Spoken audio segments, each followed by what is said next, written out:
Good afternoon. Oh, thank you. Okay, so last week, Kevin Bourdeau from London Business School talked to us about platforms, particularly in the research he was doing in telecom, and then these competitions they had in Top Coder and these other places where you see marketplaces for apps and IP and stuff like that. Today we're going to go to a very different part of the open innovation space. Vicki Gonzalez, who I'm going to introduce to you in just a minute, is going to talk to us about corporate venturing and corporate venture capital. So now we're over on the balance sheet.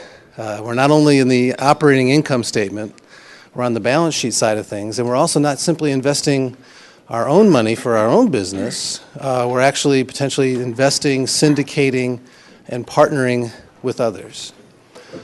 So with that, let me give you a little bit. And next week, we're going to have John Rose from Huawei, who is leading the R&D efforts for Huawei in the U.S. He's the head of their research lab they're starting up in San Mateo, California. So, various different parts of the open innovation landscape. So let me now introduce our speaker for today. So Vicki Gonzalez is the managing director of the Nidus Partnership, and she's going to explain to us more about what that's about. But her background is very interesting as well, because the arc of her own career touches a number of places on the open innovation path. She has a bachelor's in electrical engineering from Texas A&M and an MBA from Washington University in St. Louis. But I think the career choices she's made are really interesting from an open innovation perspective. She started out as an engineer in DuPont, but actually helped spin up a new business opportunity while she was at DuPont. She was then over at Monsanto, where she actually structured and led a management buyout effort from a company there, although it didn't finally happen. She was involved in all the deal terms, all the discussions around IP and structuring the deal, et cetera. She was then involved in a startup that was actually a true startup in surgical services. And then she found this Nidus Center for Science, in which she developed and then led the introduction of the Nidus Partnership. So she's been involved on R&D, she's been involved in business development, she's been in very, very large companies, she's been in quite small entrepreneurial companies. So she touches science and business, small companies and large companies, hence my point, and universities. So she really knows the open innovation landscape from her own career history. So with that, Vicki, it's all yours. And thank you for coming. Thank you. Okay, so here's the scoop. I am not a professor. I know you guys had this highfalutin guy last week who did a lot of research. I'm just going to tell my story about, I'll tell you a little bit about my background, and then talk about Nidus Partners, and I'm going to start with the structure and how we actually got formed and why we got formed, and then go into operations, how we actually operate, and we can talk about deal structure, etc. But I would like you guys to ask questions. I don't want to stand up here just kind of talking at you. So if I go through some things that and you have any questions during the process, just raise your hand and we'll just, I'd like to make this more interactive than not. So actually, Henry did a great job on my introduction. I am how many engineers do we have in here? Okay, and you guys are all working on your masters now? Yeah? Anybody interested in energy? Doing anything with energy? Cool. And then I guess the rest of you guys are MBAs? Okay. No, I think there's some other folks here too. Oh, yeah? Who'd I miss? A professor, a visiting professor? Okay, so the only thing that was not correct about that introduction is that I did not start the Nidus Center for Technology, which is a business incubator. Does anyone know kind of what a business incubator is? For the Midwest, it's like a place for startups to come. I'm going to talk a little bit about that, but I was not the founder of Nidus Center. I was brought in after it had been around for about 8 years, so we'll talk about that. So let me talk a little bit about how Nidus Partners even got started. So Tinnitus Center, traditional nonprofit business incubator, it was created in 2000 in St. Louis, Missouri, the hotbed of innovation in life sciences. And for about 8 years, it operated as a facility that had wet lab space for engineers and others to come in and actually start businesses, rent space very inexpensively, and try to get startup companies off the ground. And it did okay. There were probably 12 to 15 companies that were started at Tinnitus Center. Well, you just hit that okay. They raised about $150 million over the course of 8 years, and they actually had 70 to 80 pretty high-paying jobs in the area. And that's really, in St. Louis, Missouri, what they were focusing on really was trying to get economic development going. How do you get startup companies going? We have Washington University, which is one of the premier research institutions in the United States. It's in the top 10 of getting NIH research grants. And our region is in the bottom quartile of starting companies. And so there was a little frustration. And so in 2008, the Nidus board actually brought me in and said, change the business model. Basically, having a facility that was a nonprofit really wasn't working for them. Or when you looked into the future, just having philanthropic give to a facility wasn't really what they wanted. So, in thinking through that process, the question that I asked was, okay, who delivers startup companies, and where do you get capital? Well, the answer to that is really entrepreneurs. If you talk to a VC, they invest in people, not necessarily the technology. And in St. Louis at this time, has anybody been to St. Louis? Anybody know anything about St. Louis? Yeah. Okay, St. Louis has a lot of corporations, but it is not an entrepreneurial hotbed. So there's not a lot of people who have experience starting companies. And if you don't have that experience, you're not going to attract capital because, again, venture capital people really want to put their money on someone who's got a proven track record. And so when I got into this position where I had to do something different and knew that I had to attract experienced entrepreneurs, I asked the question, okay, what does an experienced entrepreneur want access to other than the East and West Coast? What's going to make them come to St. Louis? And so there were 3 things that I thought about. One is a good entrepreneur knows that if they've got access to markets, then they can find an exit. So the market pull. If they have access to technology, that's a really great thing. And then generally access to capital. Well, we had WashU there, but these 2 things really are all about corporations. And so in 2008 and 2009, I spent a lot of time with very large companies. I went to coal companies. I went to agricultural companies. I went to animal feed companies.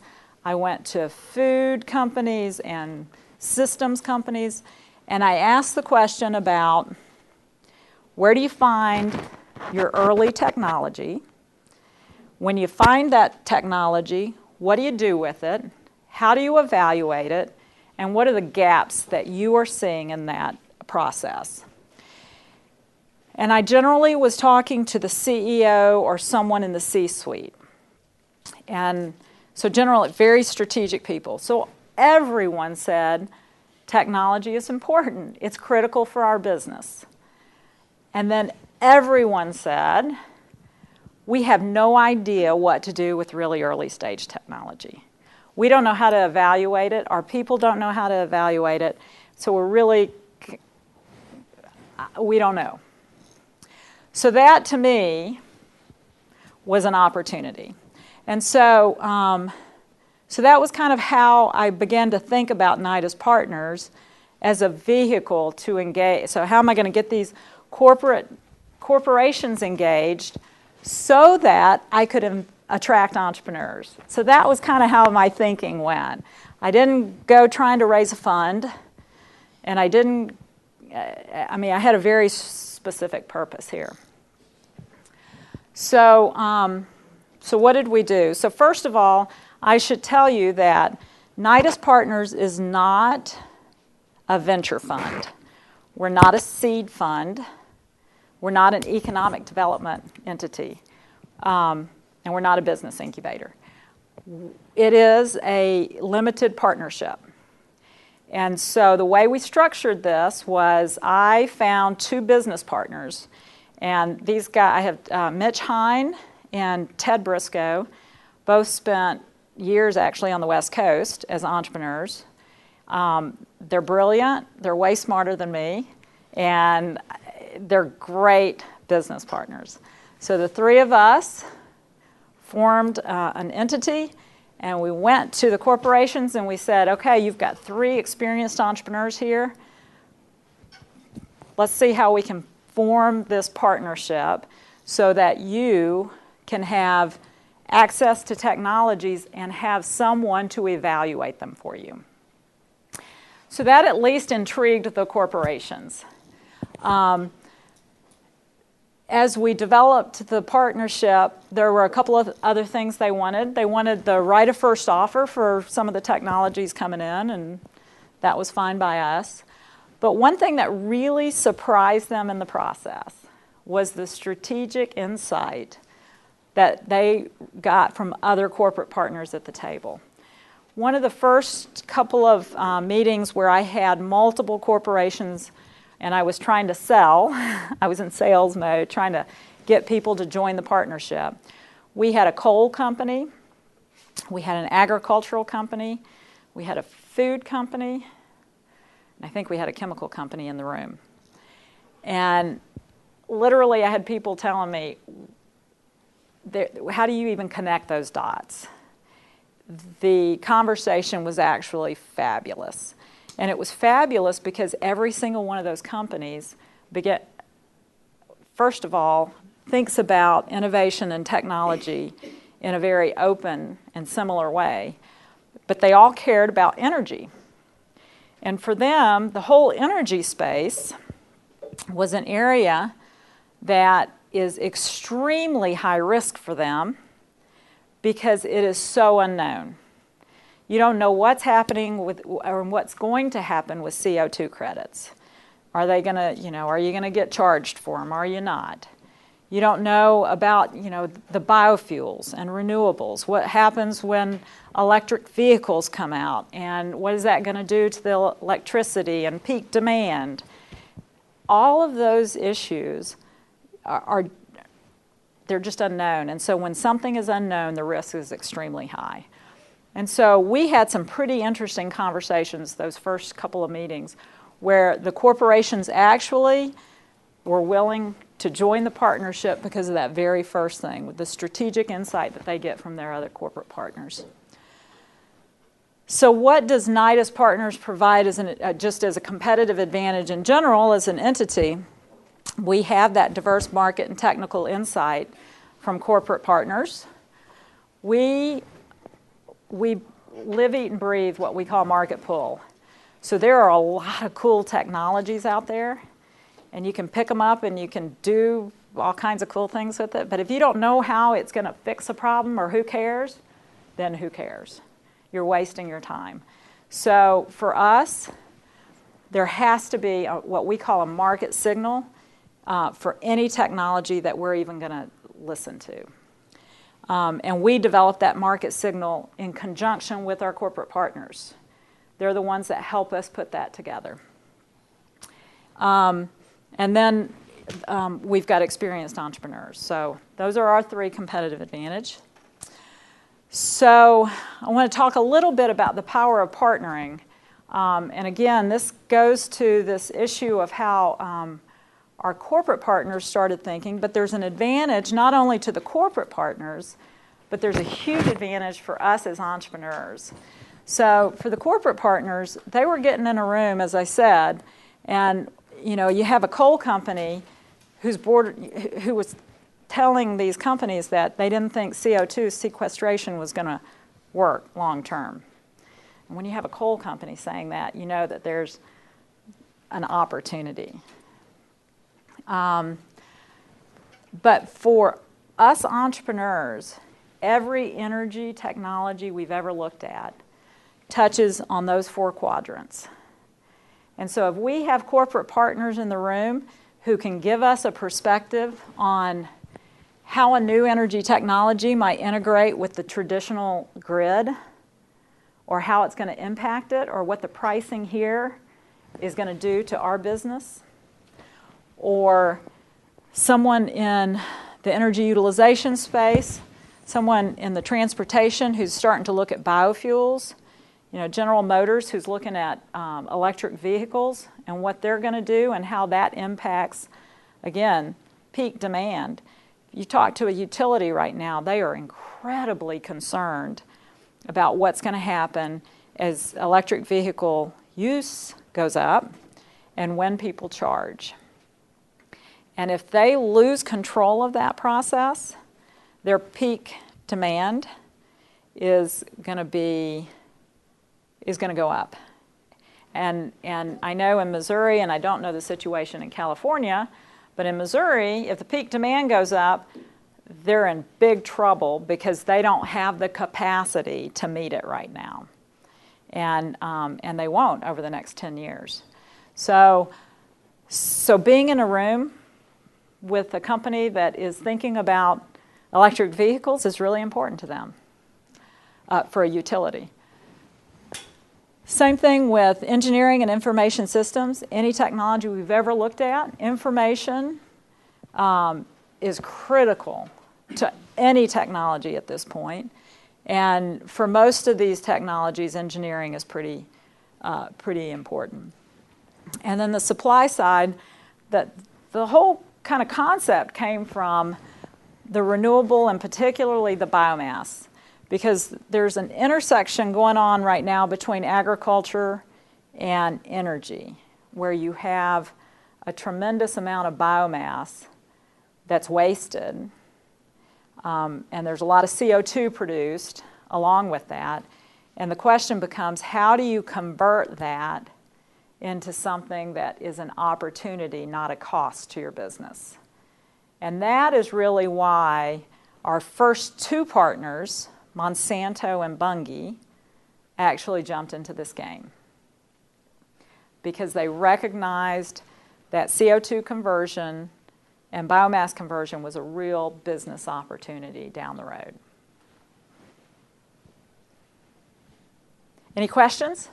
What's biomass? Biomass. Biomass is the waste that comes off agricultural products, and it can be anything from corn stover. So when you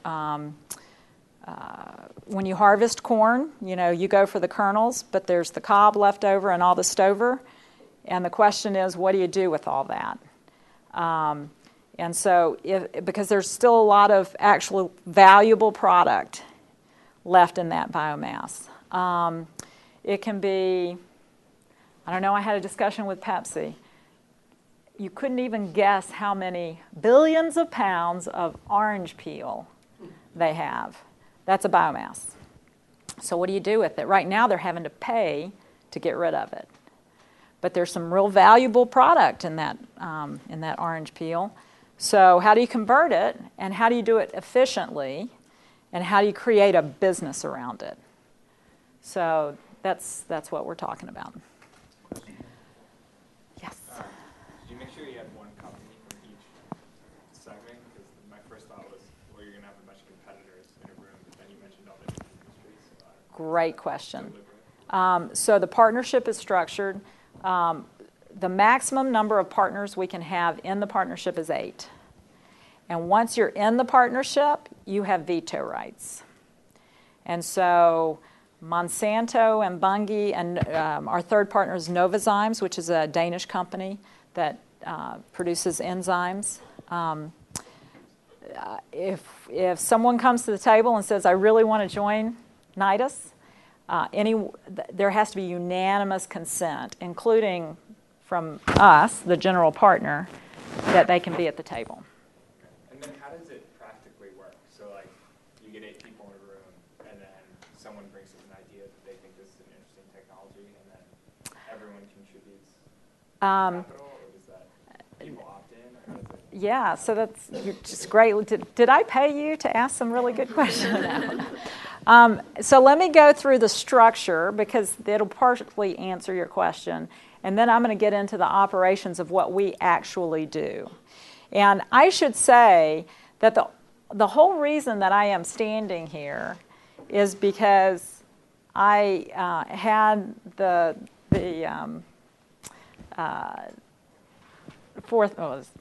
I was very lucky to have met Henry via the phone. And I actually called him and said, look, we need experienced entrepreneurs in the Midwest. So everything we do is based on talent. And, one of the reasons that we're starting to kind of get out there is because we want people to hear about the model and what we do and how it operates.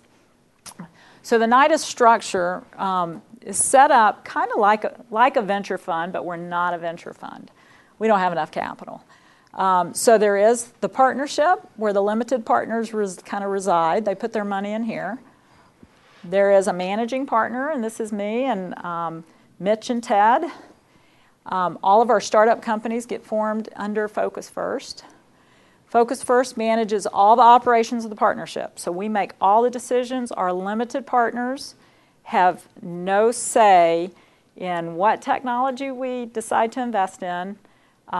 If we decide to sell it, they have very little say in any of that. But it does behoove us to make them happy. So, so there is a give and take there. Are you going to explain how much you ask them to commit at some point as well? Yeah, I can actually talk to that on this slide as well. There is an oversight committee. The oversight committee is comprised of a representative from every limited partner, and then we as the general partner get to put in 2 outside people. And because we're not a venture fund, we have an annual budget, and each company contributes $500,000 a year. And that money is budgeted partially for operations and partially for capital. So some of it goes into capital, some of it goes into people. And it's our job to kind of put that budget together.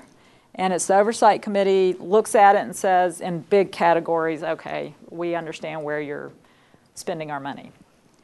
They don't have detailed say over it, but we do ask them to look at it for fiscal responsibility. More importantly, the oversight committee is a committee that we can go to when there is a conflict, a perceived conflict of interest. And because we are working with startup companies, we are starting them, we're the management team, we're the board of directors, we're investing in them. There is conflict of interest all over the place. As an example, we had 2 startups that we merged.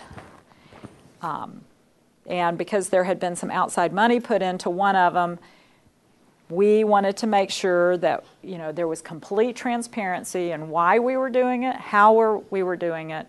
So the oversight committee can't veto it, but they're our go-to people to make sure that we are doing things right and transparently. But the heart and soul of our organization is the Nidus Strategic Technology Council. And this is the group that actually helps us define the market filter. So if you go to the next page, I actually just threw up some pictures because it's really cool who we had. I mean, one of the questions I had earlier today was, how do you actually engage these people? because I don't know if you guys know how hard it is to engage corporate people into this kind of entity. But we have, for example, David Fishoff, who has been with Monsanto for years and years and years. He was kind of the guy at Monsanto who started kind of the genome and got that whole process of going. And he is currently the right-hand man of the VP of R&D. Martha Schlicker is she's the lead for the bioenergy group there. We have Thomas, who's actually out of Denmark, so we have global representation. Miguel from Bunge is Brazilian, and so he's based in New York, but he brings the whole South America perspective. And then we do have a couple of people from WashU because of their expertise. Ralph Cotrano actually leads this. The Strategic Technology Council meets 4 times a year. And the way we structure it is it's generally a half a day. And what we do is we go through a handful of our new technologies. So generally in a quarter, we'll review anywhere from 12 to 20 new technologies. And then we'll send abstracts to them, no confidential information, just abstracts, and say, okay, of these, what's interesting to you? And if there's some overlap, we'll make sure that we present that particular technology. Some of them we get to pick. And then we go more in depth in our actual startup companies. And then oftentimes we'll have a strategic topic. It could be on, conversion, biocatalyst, and how people kind of view what's going to happen in that arena. Or we might have Boeing come in and talk how they're thinking about biofuels for the future. So there's usually kind of a strategic topic, and the reason it's so important not to have competitors in the room is because there's a very open discussion about how each of these companies with a different technical and market perspective view that topic. And that's what we use then as entrepreneurs to go figure out what kind of technology we're looking for. So a great example is water. Everybody, water is such a key resource, short supply in a lot of places, problematic. But when we raised it at our STC, everyone cared about it, but no one really engaged in it. No one said, oh gosh, yeah, you got to go find some water technology because blah, blah, blah. So for us, that was a real market signal. We're not going to spend a lot of time in that area unless, something great comes up. And then our Nidus board generally is executive vice president.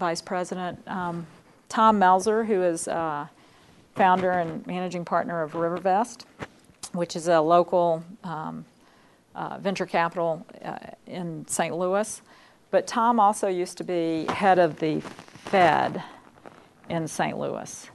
And so he was on the Tinnitus Center board, as was Nick Redding, and they kind of came with me on that transition, and they're just really brilliant people.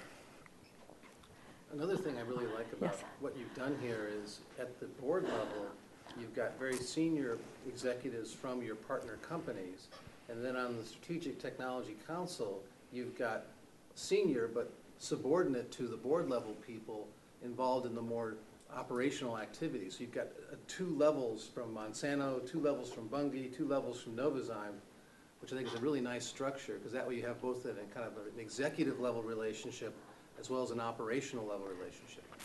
We do, although, as you probably know, the politics within a company can get pretty interesting. And I could tell you that there is a person here on this side that rules the roost over a person over there. So you still have to kind of know the corporate landscape in a big way. And it's a lot of, the reason we're limiting this to 8 corporate partners, and in fact, we may only have 6, is because the amount of time it takes to manage the relationships is pretty significant. And that's my role in the partnership, or one of my roles. And it's a lot of time and effort, because they all want something a little bit different, and they want to all play in the partnership. So it can be a challenge. You had a question? So how do you find the technologies? Are they developed internally by the corporations, and it's No. here's what we want to develop, or is it here's what we're interested in, and then you start the process of going and finding those? Yeah. And if that's the case, how do you do that? What's your process? So this guy down at the bottom, Duke Leahy, kind of was with us at the very beginning of this. Duke used to be the president of an organization called AUTUM, which is the Association of University Technology Managers. Yeah, tech transfer offices of all the universities across the United States. He started Washington University's tech transfer office years and years ago, and then he managed Monsanto, Pharmacia, and Pfizer's technology, both in licensing and out licensing, for years as well. So he's been on the corporate side, he's been on the university side, and he's got the relationships. What we have found, though, is that we're starting to build specific relationship with universities that have real energy technologies, number one. And number two, we're also getting a lot more referrals now. So we get referrals from venture capital. We get because we play real early. So if a VC sees something that's too early for them, they might push it our way. We get our corporate partners will say, hey, I heard of this, or somebody told me, or I got this email. Here, it's yours. And they just throw it over the wall. But a lot of times, I was on LinkedIn the other day, and I got a note from someone who saw that I was an Aggie and was down, I don't know, Syracuse, I think, but had licensed something from Arizona, and said, will you can we talk? And we're getting more of those. There was a question? What is the typical outcome of these meetings? You sit down together with both the council and discuss technologies. Mm-hmm. What is the outcome, the complete outcome? So there's a couple of things. One is that so all of our entrepreneurs that we work with are in that room listening. So one outcome is we hear opportunities. So we'll hear Monsanto and Bunge talk about an opportunity on how to convert CO2, or why it's important to them to convert CO2 into some higher valued product, and where that would apply. And that gives us kind of the market knowledge, or the market, what we call market filter. So that's number one. Number two, for some of these, when we present the technology, and we don't provide any confidential information to them, but when we present the technology, these are brilliant people. They did not get to those positions because they were dumb. And you would be shocked, and I have been shocked, at how much they engage in technologies that you would think they knew nothing about. I'm going to talk a little bit about one of our companies called Extend Energy, Lithium-Ion battery. And these guys have some pretty interesting perspectives that then allow us to go think about things differently for some of our existing companies. And thirdly, for companies that are in our pipeline or that we're thinking about, they give us some insight that will help us decide whether we might want to pursue it further. So we refine our market signal, we build relationships, we might have a question about regulatory on a particular technology that we don't have the expertise. We'll ask in that meeting, and they'll say, oh, you need to call so-and-so, here's the number. So we have those very definitive outcomes from those meetings. I'm a little confused about the structure. So from my understanding, there's this board with these partners that come from corporate. Yes. Each of these puts about 500K inside, so for 6, so we're dealing with a couple of millions here. Then there is and they set also the tone about this market filter. Yes. Then there is the entrepreneurial team that screens these technologies. Correct. And they send some of these technologies to the Technology Council that evaluates these technologies. Is that? So yes. So we use this as a way to just think about it as us presenting ideas and just absorbing as much information as we can from that council. They don't vote on them. I mean, we ask them what they're interested in hearing about, but they don't get to choose. And maybe if we go into the operation, how we actually operate, it'll become clearer. Last thing, are these technologies then, I was a little confused, are they already little startups or are they completely like still in academia or some hybrid? Okay, so the next one, we play right in the space that is out of the research institution and before venture capital. And so Also known as the Valley of Death. we're doing that's exactly what we're doing. And the reason is, someone got to come run out of that room and be upset. The reason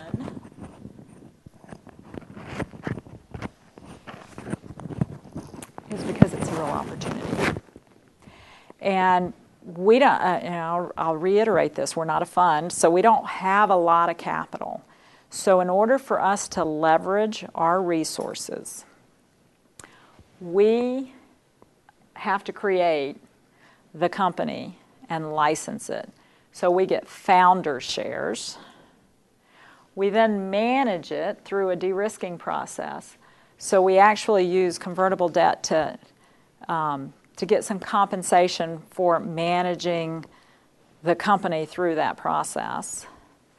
And then we will invest up to $250,000 in seed capital into these companies. So it's more of a hybrid or very indirect joint venture rather than an actual corporate investment. Like It you is actually have a stake inside these companies. We are the companies, yes. And we have the equity, and we share that equity with our corporate partners. So the corporate partners are actually kind of indirectly having a joint venture with these. Or am I looking at this completely wrong? Well, a joint venture implies that they're operating, and there's no operational control in the partners. They're limited partners by design, so they have no operational control. A joint venture, you have direct operational control. It's a legal entity unto itself. And here it's indirect because there is a Nidus that has all the operational control. And Right. Nidus listens to what the board says. Yeah, So it's you know, indirect. so they expense this. They put the $500,000, they've expensed it as we're in outsourcing. We help them find technologies. They don't get a say in how we run them. They do have first right of offer. So if at any time it's in our process and under our control, one of these companies wants to make an offer to us, they can do that. So here's what would happen though. They make an offer, and then that offer is given to every other LP. So it becomes an open bid. So everybody can bid on it. And at the end of the day, we, Focus First, the general partners, can say, you know what, this is not even close to enough money. We think we can get a lot more in the market, so we can say no. So, does that make sense? No, it does make sense.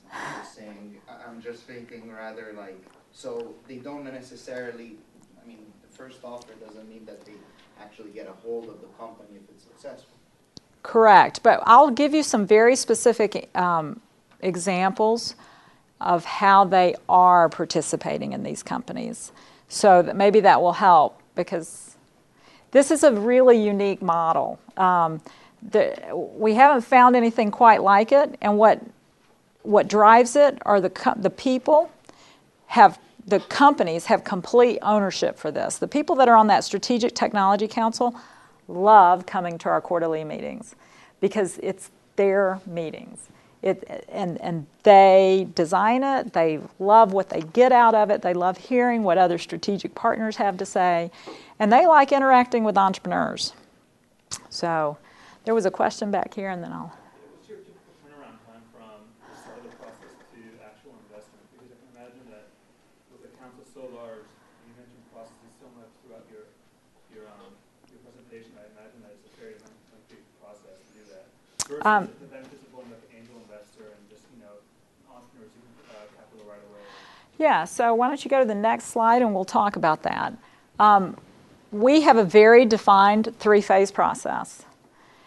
In phase one, we basically look at technologies, and there are two really big things that we look at here. First of all, to get to stage one, it has to have passed what we call a market filter. We have to have heard at some point that there was a need for this kind of technology. But the two things that we look at in phase one are intellectual property, and we look at the PI, the founder, the scientist, the inventor, whoever that is. And the reason we look at those two things is it is the fastest way for us. It's the fastest and cheapest way to kill a deal. So intellectual property, we'll do a quick and dirty $3,000 assessment. We have firms that will do that. We look at the landscape. We look at the uniqueness of claims. We do not do a freedom to operate at this point because that's a little bit too expensive. But we look at, do we think that the space is so crowded that we can't get any claims, or that the claims are on top of something else, or do they even have, a lot of times, the intellectual property that a university has filed is really horrific. And so then we have to ask the question, how much do we think it's going to cost for us to redo it? So that's the first question. And then the second one is this PI. And I tell you, that's a really important and kind of almost easy assessment, because oftentimes it's a principal investigator, and it's generally professors at universities whose goal is to do research and publish. And you know what? That is what universities are about. It's, teaching and generally research. It's not commercialization.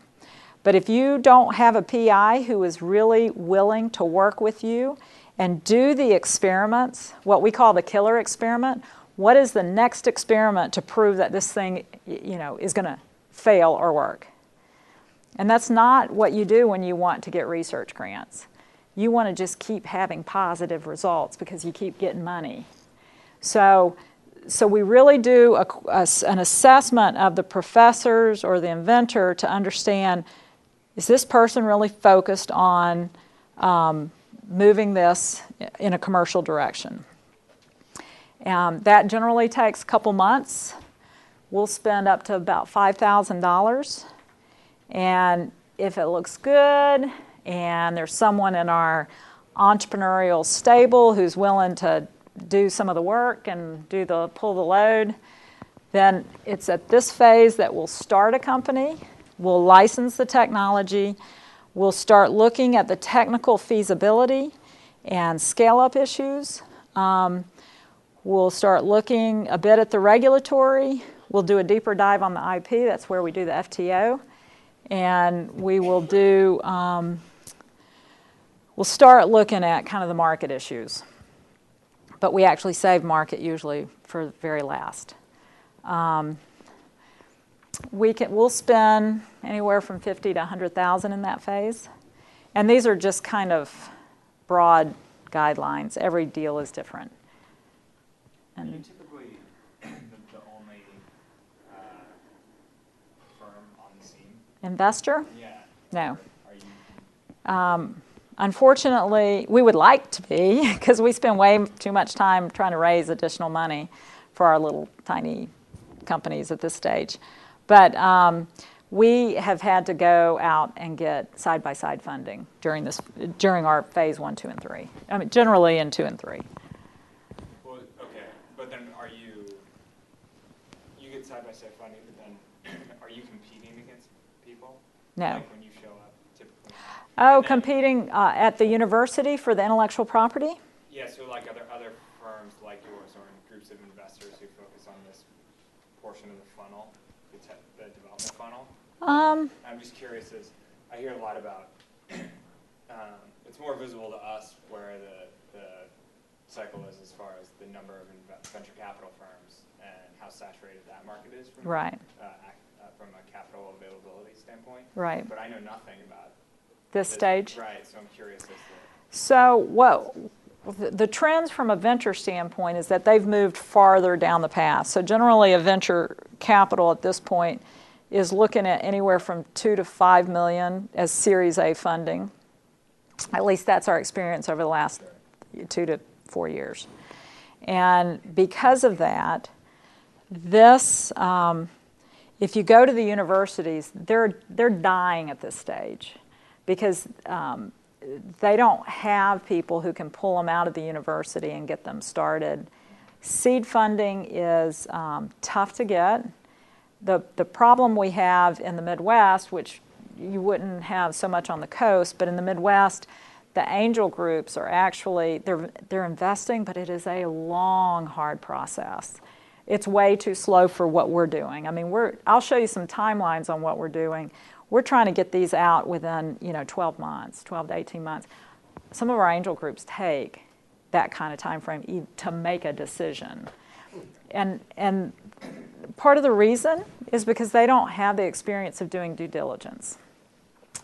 So we're trying to form alliances with people saying, look, we're putting money in, we're doing the due diligence, we'll do side by side, develop a relationship to have people who will use us as their due diligence machine effectively. And then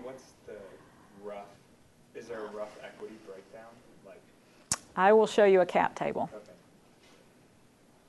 Any other questions? Okay, so let me just do phase 3 really quick, because what you see here is, I'm going to step back. Phase 0 for us is generally, we might look at 100, 200 different technologies, and we'll get referrals, et cetera. There is only kind of so anywhere from 12 to 20 where we'll actually have them do a presentation. So our process is on Wednesdays, all of our entrepreneurs are in the office. And they come in from Iowa, they come in from Chicago, they come from wherever they are, they fly in. Wednesdays are team day, and Wednesdays are presentation day. And we have I'll talk to you a little bit about that, but we have PhD chemical engineers and PhD physicists and executives from some large corporations and people with a lot of great experience sitting around a table, and there's generally 10 to 12 of us. And these companies, they're not, some of them are startup companies, but mostly it's professors, will give a presentation, and we try to be really nice. We're not like venture capital. It's an hour presentation, and then we commit to them that we give them feedback on what we've heard, what we think. Here's an issue. You might want to be thinking about this. You might want to contact so-and-so. You might want to do a mass energy balance before you go any further. So that's what this is. And all of that information gets put onto what we call our pipeline. And this is what our corporate partners get to see. Every quarter, we go through it. And there may be something that we pass on that they are really interested in, and we give them the contact information, and they get to go pursue it. Or, as an example, someone asked about what do you get out of the STC. The last STC, we presented this company, Living Earth, and it's a biological spray that renews the soil. And we presented it just, I don't know, because it was a biological, and Novozymes is fairly new in the in the partnership, and we know that they're looking for biological kind of new businesses. So we just thought we'd present it and see what they had to say. We spent like 45 minutes on that. Everybody in the room was really, really excited. And they were coming at it from totally different perspectives. So you know what we did? We put like lots of resources and some money on moving that over here very quickly. And so the next STC, in fact, we'll probably be starting a company around this. And this actually is a technology that came out of another startup. They had this technology and they couldn't do anything with it because they didn't have the resources. And so someone referred them. And but that's the kind of thing we get out of the STC. So generally, phase 1, 2, and 3 can be anywhere from what we say is generally 18 to 24 months. We can spend up to $250,000.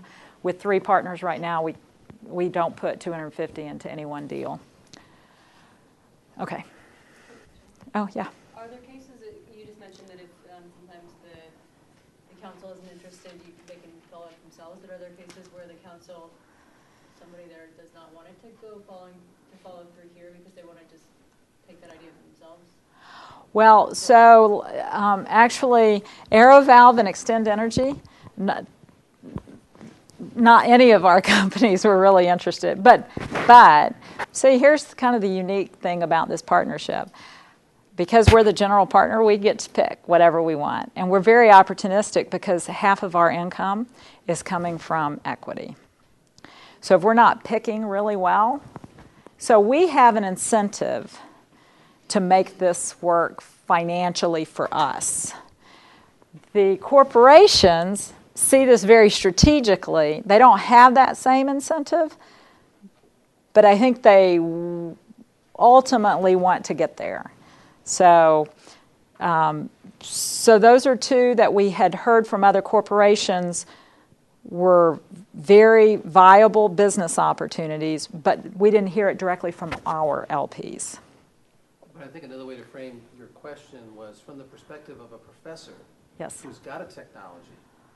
When you expose it through this process, Yes. and the partners don't decide to pursue it, but they might want to kill it, are you at risk as the professor trying to take your idea out there by going through this process of actually having your idea squished?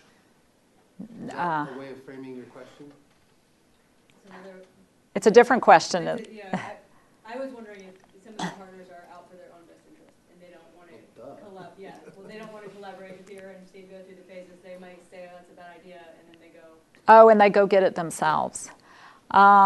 So here, that's okay. That's a third different question. So the interesting thing about that is when we talk to our corporate partners and try to figure out what their risk profile is for new technologies, for the most part, these guys are really risk averse. They have no idea what to do in this area. And so even if we dropped it and did nothing with it, they couldn't do anything with it either. And it's actually a great question because we actually look at startup. We actually have presentations from startup companies that are seeking Series A funding as well. And we have those presentations because one of our LPs will say, I want your opinion on this startup company. So we go to the startup company or they've contacted us and we are very transparent and we say, look, we are not going to invest in you and you need to know that up front. You know, we tell them what our model is, but we say this goes on our pipeline. And we have 3 corporate partners who see that pipeline every quarter. And if they find it interesting, they may contact you. So there is some incentive for these guys to spend an hour with us. But for the most part, our corporate partners, they don't have the resources or the wherewithal to pick up anything this early. It was a good question. you want me to answer your question? That's I- not I- a question, so it's fine. Yeah, okay. So let me go through, I'm not going to go through all of the details here, but this was our first startup company. It's called Electricaea. It's a biological catalyst out of the University of Chicago in a chemical conversion, it's almost a reverse fuel cell. Takes renewable power, CO2, and converts it to renewable natural gas. Very counterintuitive in the US. When we first started looking at this, everybody was laughing. But if you go to Europe, there is a huge effort to move everything to natural gas and to move everything to renewable, often wind energy right now. So it's pretty interesting. We have, why don't you go to the next one? I'm going to just go through a timeline of it so that you can get a feel for how we do this. So we did the IP assessment. We started Nidus in August of 2010. So in September of 2010, we did our IP assessment, and we executed a license, which was extremely painful.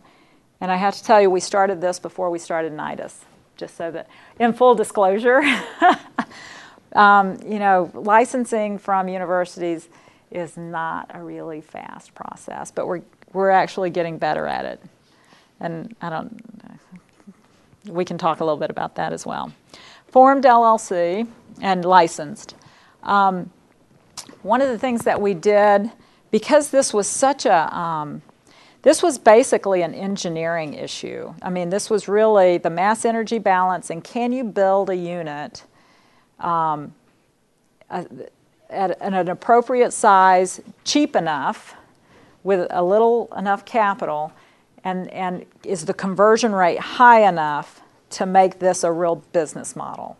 And it was not easy answers. And so one of the things we did was we found experts across the United States, and we formed a technical advisory board, and we got them together, and we said, here's the problem we have. I mean, these were people from Purdue and from Cornell and Penn State and other places. So experts in their field. So we did that because, again, engineering was a really important piece. We did both an engineering and technical feasibility study. We worked really hard to get the cost of that to, $15,000. Very affordable. We found some places in Boston. These are virtual companies. So we're cheap. We're entrepreneurs, and we don't have a whole lot of money. So we try to do this as inexpensively and get the answers as fast and inexpensively as we possibly can. This was actually pretty interesting, which goes along with this piece. So someone was asking about our LPs. At STC, we said, gosh, we really need some money.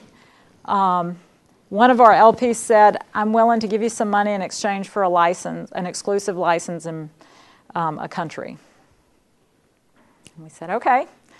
So now the interesting thing about that was that process was as painful as negotiating the license with the university.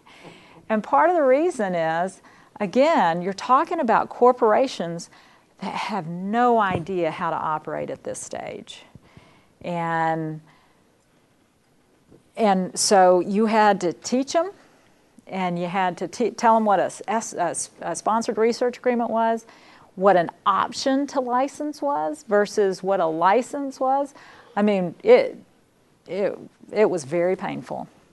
But we got non-dilutive capital into the company, and that was really important for us. 6 Convert merger, again, this was one of our other companies. We brought these two companies together.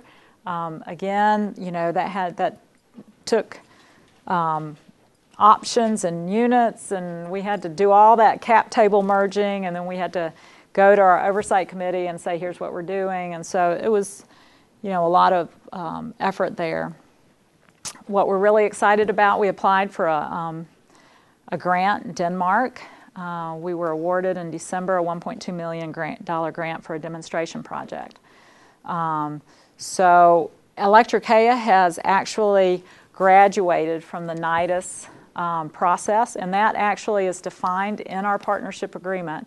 There is a defined graduation or exit from the Nidus process, and the reason we do that is because as long as it's in our process, those corporate partners have the right of first offer.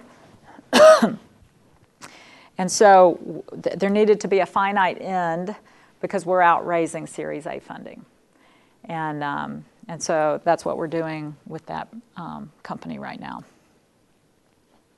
Questions? Yes?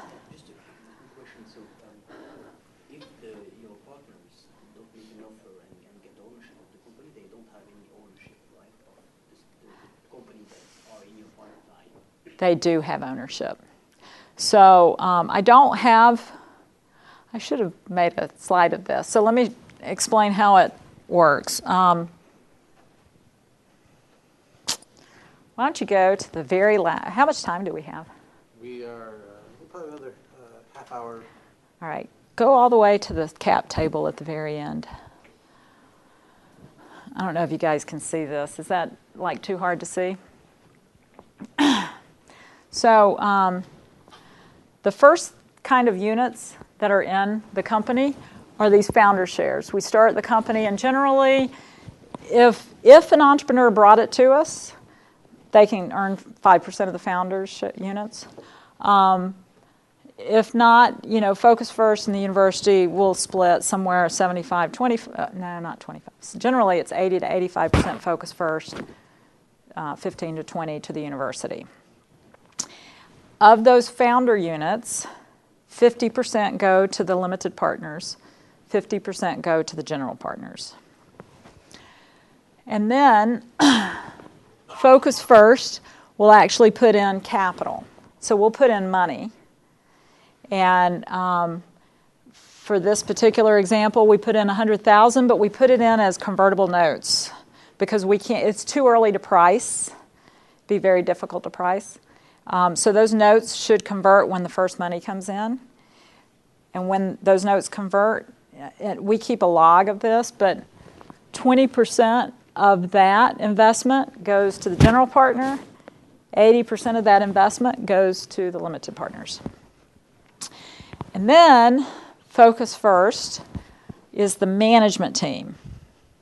So we are doing the licensing, we're doing all the operations, we're scaling, we're raising money, and for that we earn convertible notes on a monthly basis, which are assessed every 3 to 6 months. Determine are we actually spending that kind of resource on it. And it varies from $15,000 a month to generally $25,000 a month, depending on who's working on it.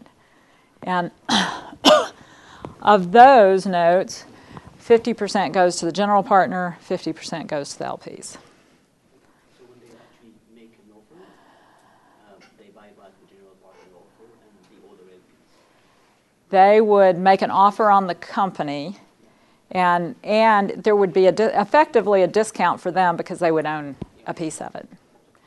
But we don't anticipate that happening.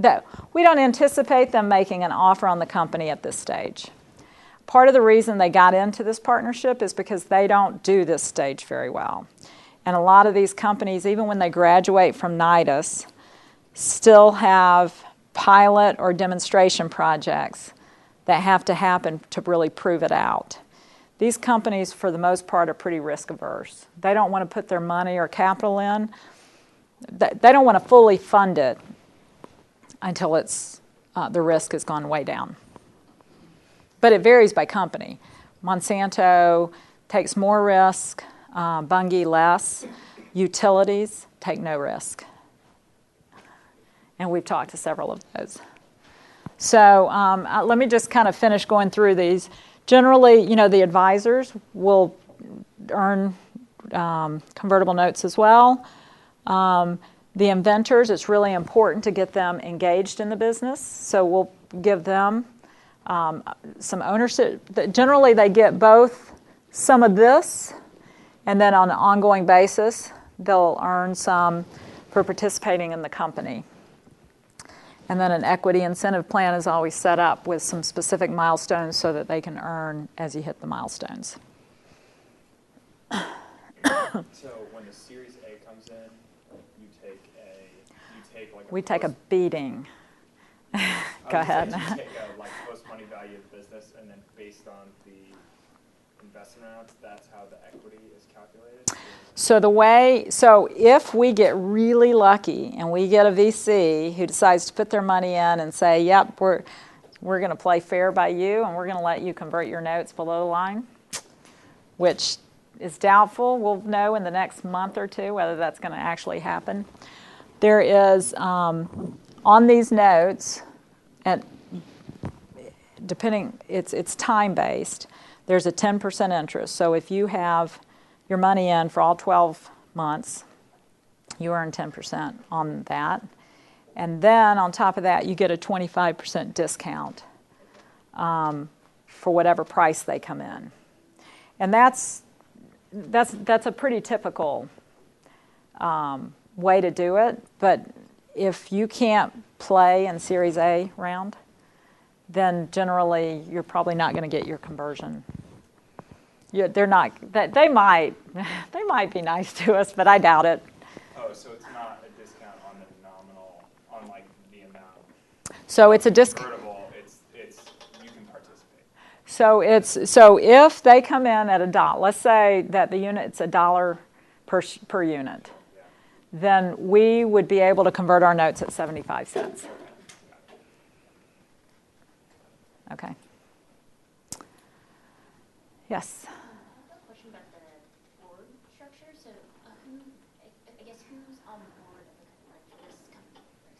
Electricea.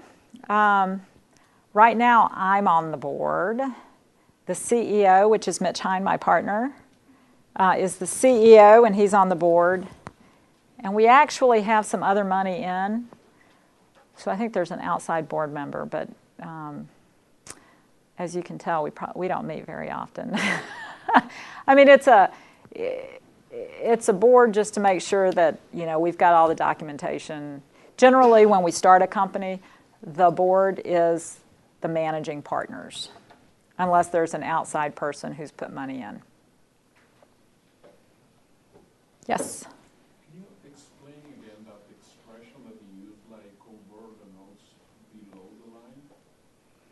So venture capital, when a venture capital puts their money in, they may say, so if you add up this, and this was for 6 months of work, it's roughly $250,000. And let's say that we went out and raised $1 million.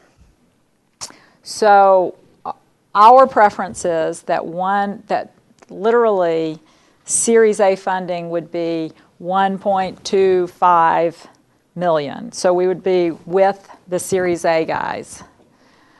But we're not expecting that. We will expect them to probably take several of our notes and say, you have to convert those notes before we'll put our money in. So, so then it's going to be above the line, and yeah. So we won't capture all the value that we think we've created. Any other questions? Let's see. You want to go back to, why don't we go to the arrow valve, and I'll just go through this one really quick. Because this one is a little bit different. This is one of those, it's an energy efficient valve out of Vanderbilt University. This is, again, serendipitous. My daughter goes to Vanderbilt. I was down there for Parents Weekend. Somebody asked me if I would go meet with the tech transfer guy while I was down there. I said, sure, I will. He ends up taking me into some of the engineering labs. And this professor shows me, or gives me a presentation, actually my husband and I, a presentation on this valve that he developed. And he's really passionate about it. I'm like, yeah, it's an energy efficient valve, not very sophisticated, it's just a solenoid valve. But this guy, when I did a little bit of research on him, he's just this premier professor at Vanderbilt who's actually in prosthesis. So he's created this artificial leg that is unbelievable. But he wanted this thing commercialized really bad. And he had gone to Festo and Parker, and he'd gone to a bunch of corporations to try to sell this or to try to convince them to do something with it. And these are old automation companies that, you know what, if it's not invented here, I'm not going to touch it. And it was still very preliminary. Although he did have a sample. So, I say that we always look at the intellectual property first. We didn't on this one, and we didn't because he had filed it in 2009, and the European filing had been granted. So we thought, okay, he's got some claims. So we had him present to our group, and instead of just having our group, we had our group, and I brought in a technical expert in valves and a distributor of valves. And I had them sitting at the table. And these presentations are oftentimes over the phone because these people are all over the world. So we went through the presentation, and a huge argument ensued between the technical expert that we'd brought in and the professor. And the guy was saying, there's no way you can produce a 20% reduction in compressed air for these valves. Calculated, it just can't be done. So what we did is instead of spending our $5,000 on intellectual property assessment, we told the guy, the naysayer, we want you to run an experiment in your lab and duplicate the professor's experiment. And we had one of our chemical engineer, PhD, oversee that it was done, how it was done. And it wasn't an exact duplicate because we didn't have all the equipment he had, but he did send us the valve. And interestingly enough, it was kind of mixed results, but the bottom line is there was, in a high load situation, anywhere from 13 to 26% energy savings. And in moderate and low load, there was no energy savings, or it was inconclusive, actually. The expert had said, there's no way in a high load situation this will give you any savings at all. And so we got that data. We said, okay, now what are we going to do with it?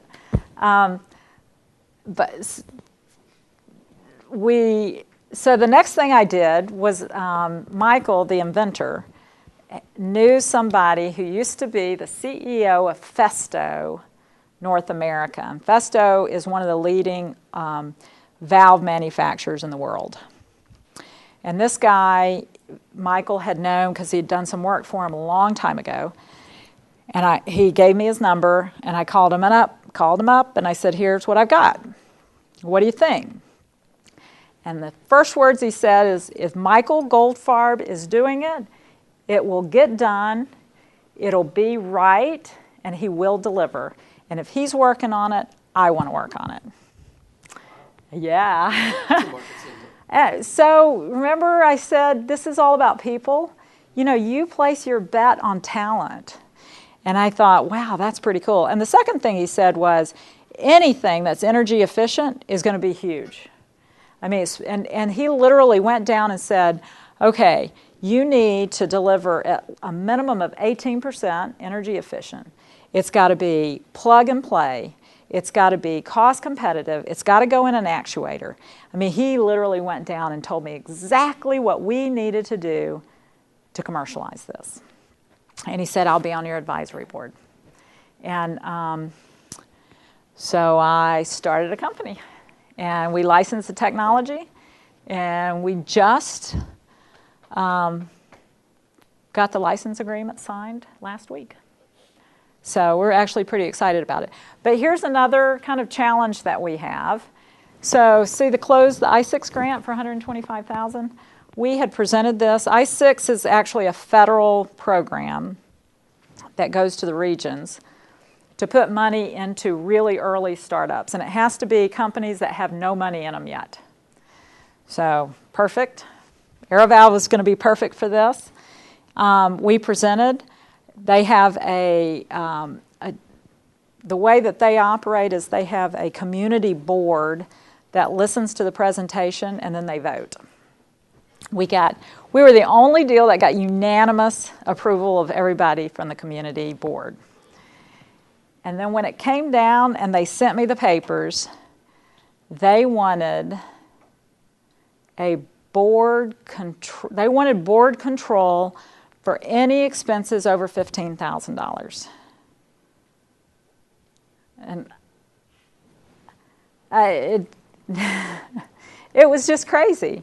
And then on top of that, he said, well, we really just we probably won't even make half your board meetings, which even scared me even more, So we actually turned down the money because of, but that's the issue with money that's economic development kind of money or federal money, but particularly economic development. There's all of these criteria around it that you have to stay, you have to stay in Missouri. Well, Electric K is now over in Denmark. So it's very hard to put those kind of parameters on a startup company and then expect them to be successful. So that's one of our challenges. Okay. So that was kind of our timeline. I won't go into that.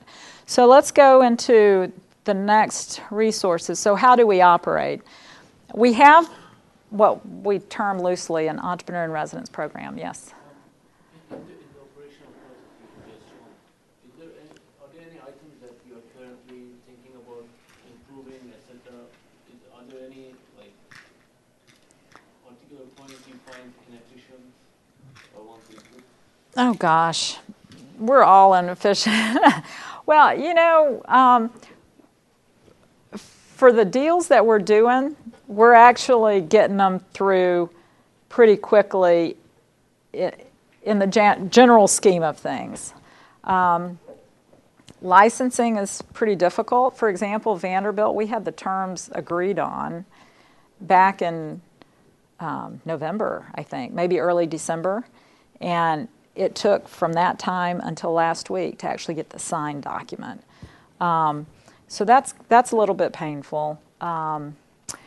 We spend a lot of time educating the PIs who've not been entrepreneurs or not been part of a startup before about cap tables and helping them understand convertible notes, what percentage is reasonable, what's fair.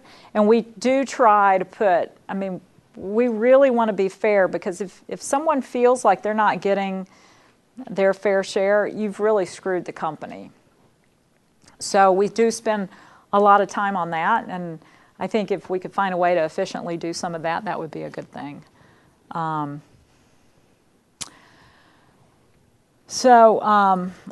in residence, basically we look for people who are looking for their own companies. And there's a lot of ways you can go about becoming an entrepreneur. I don't know, is anybody interested in being an entrepreneur? Starting a company? So you can have your own idea. I'm an entrepreneur and I've never had my own idea, except Nidus Partners. That was my idea. But, I was in healthcare services. I met a doctor who had the idea. She and I kind of, took it from there. I've generally joined startup companies where someone else had the idea. These entrepreneurs, some of them have their own ideas. Some of them are looking for good deals. And what we provide is the structure to see a whole bunch of technologies, to have access to a whole operation that can start a company quickly, that understands how to license, that understands the intellectual property that they can lean on. And so they can find an opportunity that they can work on, and then when it spins out of Nidus, they spin out with it as part of the management team. That's the goal. We pay them a monthly retainer based on experience, time, and risk profile, and I can tell you that's even, generally it's not very much because we don't have a lot of operational cash. But, it can vary anywhere from, there are some guys we pay $1,000 just a month to show up on Wednesdays. And if they bring us a deal, they get 5% of the founders' units. And then there are some people we pay $7,000 a month, and they're working effectively. Nobody is full-time, by the way, in Nidus Partners, not even the managing partners. And they work 4 days a week, and they do all kinds of things from technical evaluation. Everybody, no matter who you are, everybody participates in evaluating new technologies around the table during the presentations. You can then earn units based on the participation of de-risking. You can earn options. And then with Series A funding, that's when we would expect that that's where you roll out of with the company that you're real excited about. You would then have your own options, and you would continue to earn with the company and go off our roll completely. So we have a couple of people who are with Electricea. We have one guy with Extend, Bia with AeroValve. We just brought on 3 new entrepreneurs. And then we do have one of our LPs actually seconded a person to Electricea. And they did that because we needed somebody in Europe to help us with that market. And this guy was an entrepreneur within Novozymes, knew the market, and knew the venture capital groups over there. So Novozymes, that's another way that our LPs participate. They put the resource in. They earned that convertible note for Novozymes. So they actually earned equity in Electricea for seconding Thomas Schroeder. So let's take 5 more minutes, and then we'll have just general discussion. I think I'm done. I think we talked. Yeah. Yep. Nope. Those are extras. Oh, okay. So we're done. Yeah. Yep. I'm tired of talking. Somebody else should come up here and talk. All right. So I still see lots of puzzled looks on people's face. Questions, ideas, thoughts, suggestions for me? I'm open to them. How many of you have an idea that you might one day want to try to spin out? Hard to find. Yeah, so one way to think about this is what are your alternatives? If you've got an idea, and you want to try to get something going, I can promise you Berkeley ain't going to pay for it. That's not going to happen. The VCs, as we were saying, if they're putting in $1 million or $2 to $5 million investment, that means you've got a pre-money, the post-money valuation, that's going to be $5 to $10 million. So that's much later stage than the stuff we've been talking about here. So you get a long period, which is the so-called valley of death, between when the academic papers are published and something actually has genuine commercial investable value. So how do you get across that chasm? Not the chasm that Jeffrey Moore talks about in the marketplace. This is a chasm just getting funding to get an idea started. So how do you that's another way to frame all this, is this is a solution to that kind of a problem. So I will get your question. Do you have a comment to that? No. You have a separate. So you have a question? Yeah, I was interested to hear about how you're approaching finding partners for Series A. Like, what are you looking for in investors for? Like, Electricea, it sounds like, is most relevant because you're starting to look for Series A investors right now. So what are you looking for in terms of partners? Yes, so we are looking for all our deals will be very different. For Electricea, We're talking to 2 U.S.-based venture capital firms that are pretty prominent in this space, but they will not lead a round because the demonstration project's in Europe. And so they will follow if we have a European venture capital. And we were in Europe 3 weeks ago, had discussions with both venture capital and corporate venture groups with some pretty promising results. I think, nothing's done until it's done. So what we're hoping is that we'll have a round by April, May that's led by a European VC. For Extend Energy, which I didn't talk about, which is a lithium-ion battery cathode technology, which is actually really exciting and very promising. They will go to corporate venture starting probably next month. And there are already several corporations who are very interested because these corporations have licensed a base technology out of Oregon for lithium-ion batteries, and our technology improves manufacturing cost and performance significantly. So it makes sense to go to the corporate ventures for that funding.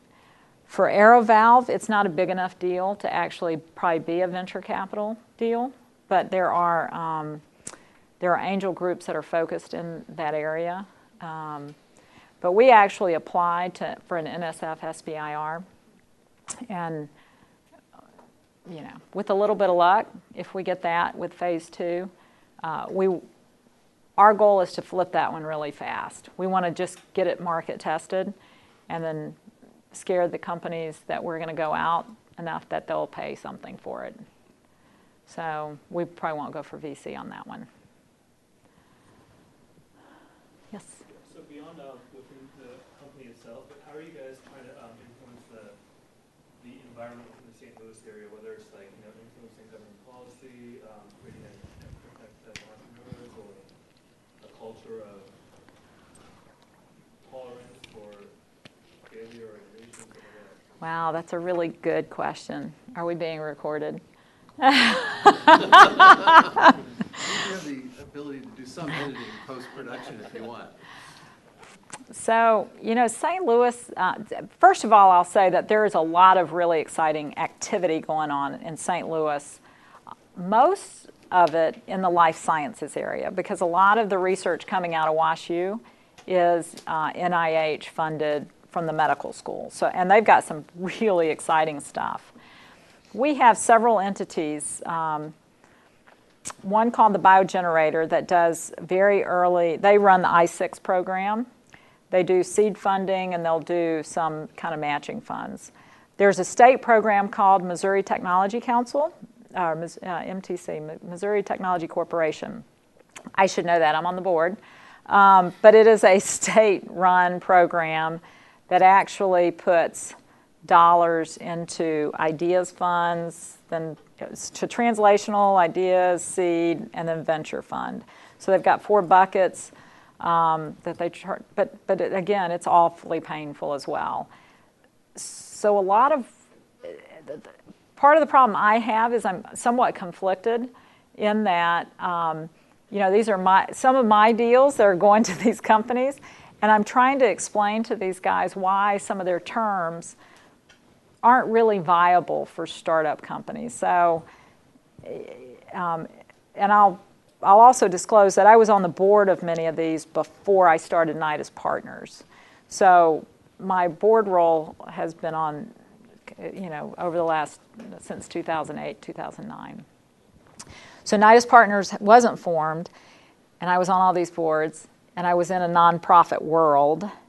And then when I shut down Tinnitus Center and started Nidus Partners, there was a lot of kind of controversy around, what was I really up to? But it's just a different model to try to initiate, to try to get entrepreneurs to St. Louis, to try to get more capital, to try to get more startups. I mean, our focus is making money, but that should be the focus of any startup. So, so we do participate in, various boards and organizations from an entrepreneurial standpoint. But there are two very distinct models or thought processes about what's needed in St. Louis. And they're both needed, by the way. I think they're both needed. Yes? What's your expected hit rate with At this stage, and I don't mean to make it binary, but yeah. It's probably pretty binary. It is. Well, at this stage, it's generally 1 out of 10 is, if you get 1 out of 10, you're doing really good. Yeah. We expect 100%. We're actually really excited about our first 3. On the AeroValve, we're actually kind of doing our optimization and testing over the next probably 3 or 4 weeks. So we've sunk, I don't know, $50,000 into that deal, and we'll know if we're going to kill it in 4 weeks. And if it passes muster, it could be a really interesting, quick turn. Yes? I noticed on your website you have a submit your idea link. Uh-huh. How many entrepreneurs are actually submitting ideas through that link? And my follow-up was, how are they supposed to find out about Nidus? Well, it's one of the reasons why I come out and do these. A lot of it is just word of mouth. And so that's one way. We've got one of our entrepreneurs in residence who comes in from Iowa. So he knows the Iowa market pretty well. So he's brought us some, just a network that we didn't have. We've got that same thing going on in Chicago. I've gotten referrals from Mexico, and it's just really weird where they come in. We're not sophisticated. Someone asked what we could be doing better. We're not real sophisticated about hit rate on our website, just because we're limited. I mean, we don't have a marketing budget. We don't have a travel budget. We don't have, we spend our money on capital and on people. And, until we get partners 4, 5, and 6, we're pretty limited on doing any outreach in a sophisticated way anyway. Yes? You are mostly focused on the energy sector. Are there any other companies or groups, let's say, like Nidus Partners, who are working in other areas as well? Because this is a model that could be replicated in other industries as well, right? Are there anyone approaching to you to get mentorship, etc.?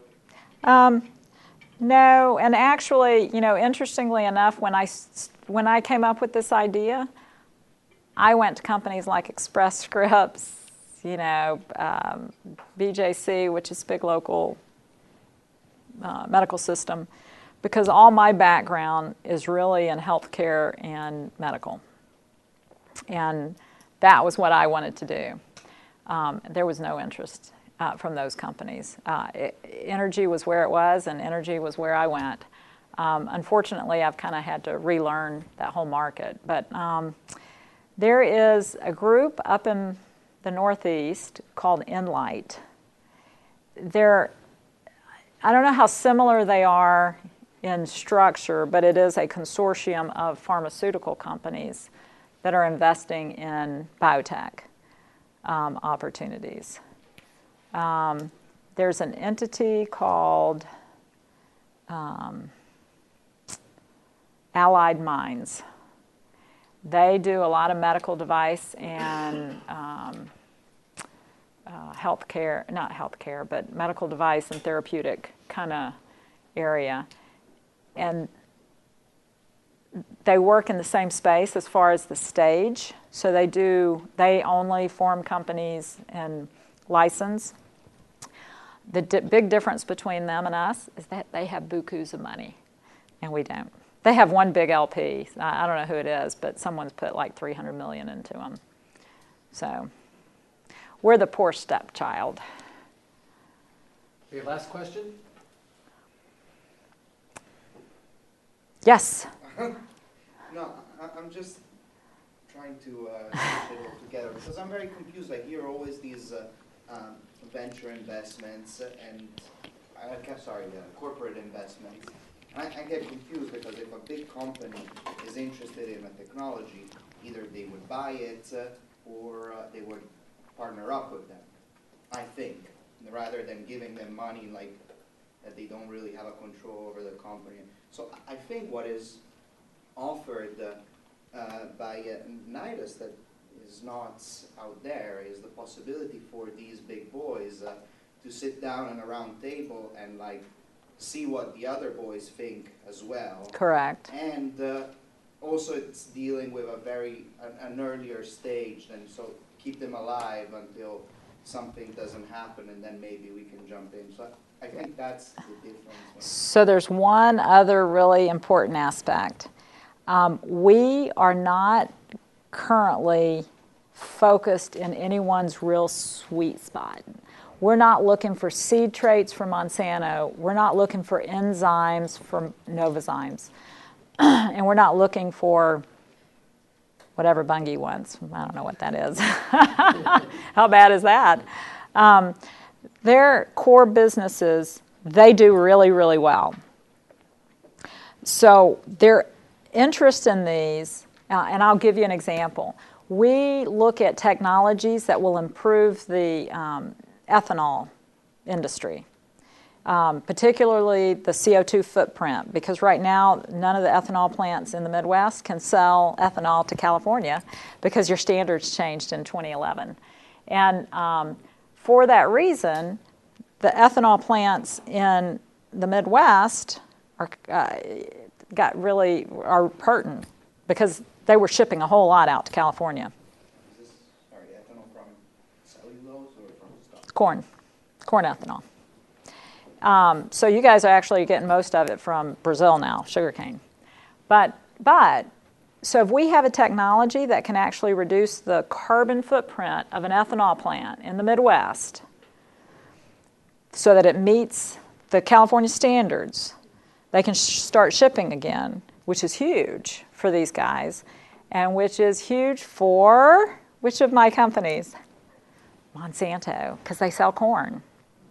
They sell seeds. They sell corn seed. So we're not, and they wouldn't want to necessarily invent or invest or buy one of those companies. But boy, if they could help it along, that would be a good thing for them. So a lot of these are kind of in the white space of these corporate.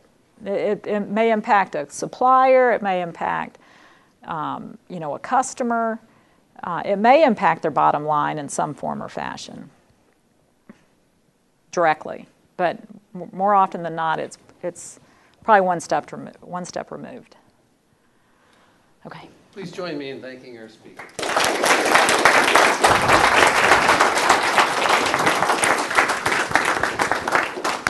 Okay, next week, Huawei.